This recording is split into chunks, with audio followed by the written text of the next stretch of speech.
Mesdames, Mesdemoiselles et Messieurs, bonjour et bienvenue sur Contact Pro Live. En tout cas, c'est avec joie, encore une fois de plus, que je me mets devant vous pour un nouveau numéro où nous allons parler de notre chère République démocratique du Congo. Dans mes émissions, comme vous savez, nous parlons souvent de la Constitution et nous parlons des faits qui sont dans l'actualité et qui incite à une certaine attention de la Constitution, de l'application de la Constitution. Comme vous l'avez lu dans le titre, nous allons parler aujourd'hui de ce qui s'est passé à Bujumbura. Et nous allons parler de l'article, des articles 213, de 213, 214 et puis 216. Ceci concerne les traités que le président de la République signe ou les traités internationaux et leurs applications. Comment ça se prépare? Est-ce que l'application de ces traités-là est toujours dans les normes? Est-ce que le président de la République broche-t-il la Constitution ou viole-t-il la Constitution? Et quelles sont les conséquences qui nous amènent ces traités signés sans avoir suivi la structure normale? Il y a ce que nous appelons aujourd'hui la guerre à l'est de la République démocratique du Congo, l'insécurité grandissant à Ituri. Tout le poids de ça se trouve à la tête de du président fondateur, disons du président de la République, qui est le garant de la sécurité, qui est le garant de l'unité nationale. Alors, il y a une certaine tollée dans la presse, ou bien les gens commentent de tous bords ce qui se passait à Bujumbura. Tout le monde ne veut pas vraiment entendre parler de ces accords-là. Est-ce que le président suit-il l'acheminement ou bien intéresse-t-il le Parlement ou bien le Sénat ou disons le gouvernement dans la signature de ces traités-là? Aujourd'hui, nous allons en parler en lisant justement la Constitution et nous allons vous donner justement nos réponses que vous aviez beaucoup posées sur ma position sur ce qui se passe dans les accords d'Angola, de Nairobi et tous ces accords-là. Nous allons essayer un peu d'en parler. Bien sûr que ici nous sommes limités par le temps, mais si vous voulez vraiment beaucoup savoir sur nos émissions, abonnez-vous nombreux et puis suivez la cour de nos émissions sur Contact Pro Live, comment nous évoluons en donnant une solution sur table. Mais avant d'aller un peu plus loin, nous allons prendre le grand titre à la une des journaux qui paraît ce matin sur Internet et puis nous revenons tout de suite après pour le développement de nos sujets. Le débâcle de Bujumbura, donc les articles 112, 113, 114, 115, 116 et 117 de notre Constitution. À tout à l'heure. Voici les grands titres à la une des journaux qui paraissent ce matin sur Internet. Nous commençons par élection-net.com. Combat FARDC M23, Félix Tshisekedi attendu en Angola. Et puis ce que Félix Tshisekedi est parti dire à Oyo avec le président Denis Sassou Nguesso. Beni, 67 projets à impact social et rapide réalisés par la MONUSCO. Plus de 2 millions de dollars décaissés en une année. On va sur actualité.cd. À la suite de l'attaque contre l'hélicoptère, la MONUSCO réitère son appel pressant au Conseil de sécurité pour les sanctions immédiates contre le M23 et les alliés rwandais pour des crimes de guerre répétitifs. RDC, nouvelle manifestation ce lundi à Goma contre l'occupation du M23 au Nord Kivu. On va sur Congo profond. Stade de Martyr, les travaux de réhabilitation d'assainissement avancent progressivement. Ça, c'est Maître Papingo Kibenze, gestionnaire, qui parle.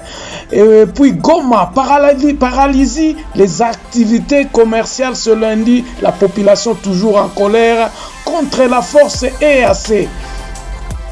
7 sur 7. 7 sur 7 ici, nous allons Félix Tshisekedi à Bujumbura pour clarifier les mandats de forces régionales et puis la CENI pas favorable à un nouveau prolongement de l'enrôlement des électeurs dans la première ère opérationnelle. On va terminer par Radio Okapi Ituri, 11 personnes tuées dans l'attaque des groupes Zahir à Diambou. Et puis Kinshasa, les comptes bancaires de la régie des eaux bloqués par une décision de justice. justice. Merci, on se revoit prochainement dans un nouveau numéro. Au revoir. Voilà, mesdames, mesdemoiselles et messieurs, commençons d'abord par lire ce qui se passe là. Et je crois que je vais essayer un peu de faire défiler. Vous allez suivre les textes ici, donc défiler de l'autre côté. C'est-à-dire, nous lisons d'abord les articles, l'article 213 de notre Constitution, et puis nous allons lire jusqu'à l'article 216 ou bien 217 aussi.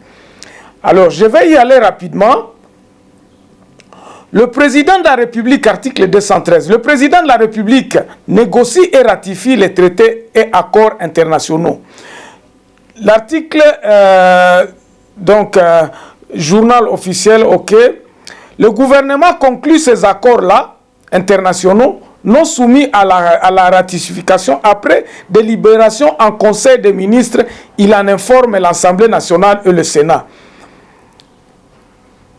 L'article 214, le traité de paix, le traité de commerce, le traité des accords relatifs aux organisations internationales et au règlement des conflits internationaux, ceux qui engagent les finances publiques, ceux qui modifient les dispositions législatives, ceux qui sont relatifs à l'état de personnes, ceux qui comportent échange et adjonction des territoires ne peuvent être ratifiés ou approuvés qu'en vertu d'une loi. Ni cession, ni l'échange, ni l'adjonction des territoires n'est valable sans l'accord du peuple congolais consulté par voie de référendum. Dans 215, les traités et accords internationaux régulièrement conclus ont de leur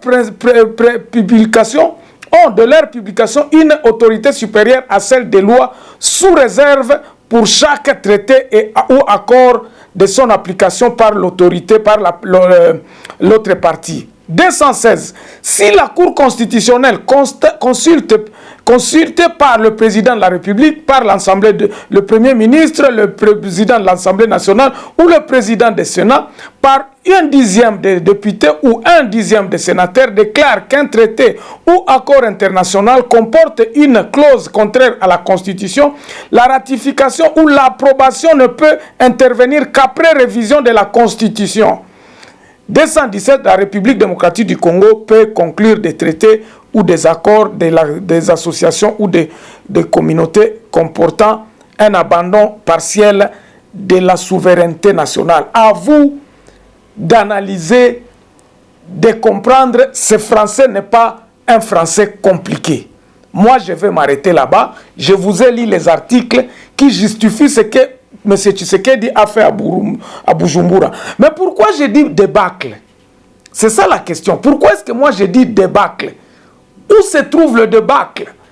C'est justement une juxtaposition, donc une contradiction entre ce que le président de la République est en train de faire et puis la volonté politique, la volonté du peuple sous la gestion de ce qui se passe à l'est de la République démocratique du Congo.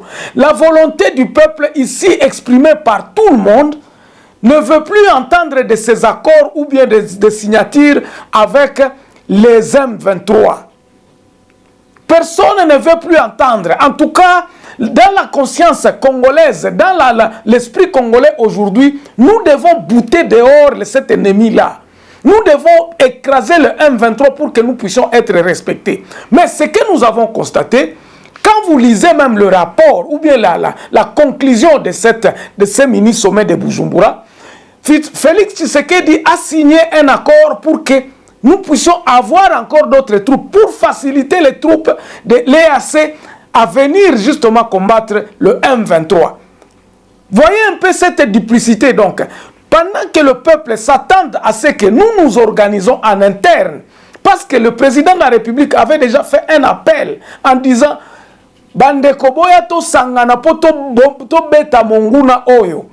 Et il a fait un appel à l'interne, tout le monde est d'accord et tout le monde est prêt à ce qu'il faut se battre jusqu'à la dernière des Congolais pour que ces amis-là du M23 soient boutés dehors.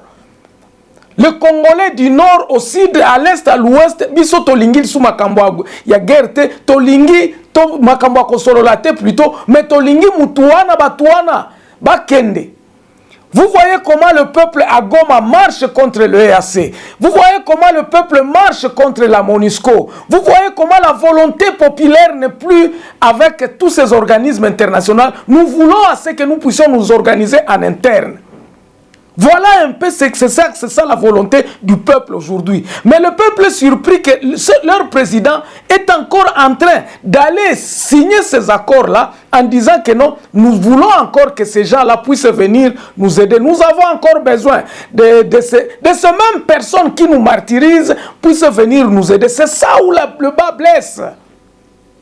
Parce que nous déclarons que Batu oh baza ko baby sa pe na mboka na biso ezaba Rwandais oh toza na bango na kati ya organisation moko jamais EAC essaie condamner Rwanda, jamais l'EAC n'a accepté que le Rwanda est celui qui est en train de tirer le ficelle en République démocratique du Congo. Jamais le EAC n'a accepté qu'il y a des militaires rwandais en République démocratique du Congo parmi les M23. Dans une des conférences, vous voyez comment est-ce que Kagame a piégé Tshisekedi. Dans toutes ces conférences-là, Kagame se dérobe en disant que Waneza Likambonanga Tebatu Wana Bazaba Congolais, ça problème congolais-congolaise. Et l'EAC a accepté. Bon, Bazako Benga, sous président Nabiso Balobi signé Awa. C'est comme si on est en train de balader notre président de la République et lorsqu'il est là-bas, il n'a pas un mot. Il ne tape pas le poing sur la table. Azola kisakinani te ki mobilité oh ba congolais bazolinga ke no ala kisa. Président Nabiso azako bima faible na ba kondabanani baba na ba concert à ba nation kuna. Notre président n'a rien à dire. Balobi na que non, il faut faciliter basoda mususu baya kokota na Congo po ba likambo yanani esila. Entre-temps, aujourd'hui dont nous parlons ici, le coup de feu continue à se faire sentir à l'est là-bas, à Rutshuru et par-ci par-là. M23 ça continue. Est-ce que ceci concerne vraiment le M23? Ata tolobi ke Rwanda nde aza pare na bango. Tosi to kriye mokili mobimba. Ke Rwanda nde aza pare na bango. Mais na organisation wana tozo kende kovanda bango balingi koyoka biloko wana te. Balingi ko condamner Rwanda te. Est-ce que kuna ata Burundi wana président wana Burundi asia lobaki likambo ba Rwandais? Asia lobaki likambo ba biso nyoso ba Uganda batu nyoso baza na kati ya M23 wana. Na kati ya M23 mouvement wana baza kobeta biso bango wana lisusu nde tozokende kovanda na bango. C'est ça qui blesse, c'est ça qui est marrant et ce qui nous dérange vraiment. Et là wana nde biso toza kotelemela. Maintenant, revenons comme notre émission le dit. Bandeko, nous avons lu, je vous ai lu les articles de la Constitution qui donne le pouvoir à ce que le président de la République puisse signer ces traités-là. Est-ce qu'il y a-t-il violation de la Constitution ici? C'est là où il faut se poser la question. Est-ce que Babiloko Oyo, gouvernement a un mot à dire sur ce qui se passe à l'est de la République démocratique du Congo? Est-ce que le Parlement a-t-il un mot à dire sur ce qui se passe à l'est de la République démocratique du Congo? Botali bino moko likambo ya prorogation ya état de siège côté kuna. Tolo bananu pouvoir à Parlement. Parlement ezali sous soit na discussion mon côté. Ça fait une année. Et à tes évaluations et état de siège exacté, qu'est-ce qui fait que Babiloko Ezako fonctionne? Qu'est-ce qui fait que ces histoires ne fonctionnent pas normalement comme ça devrait se faire? Et là, c'est là où nous devons nous poser la question. Donc, structure en boka na biso, na ndenge otozako évoluer, ezako kende malamu te. Ça ne part pas dans ce sens-là. C'est comme ça que nous demandons à ce que nous puissions faire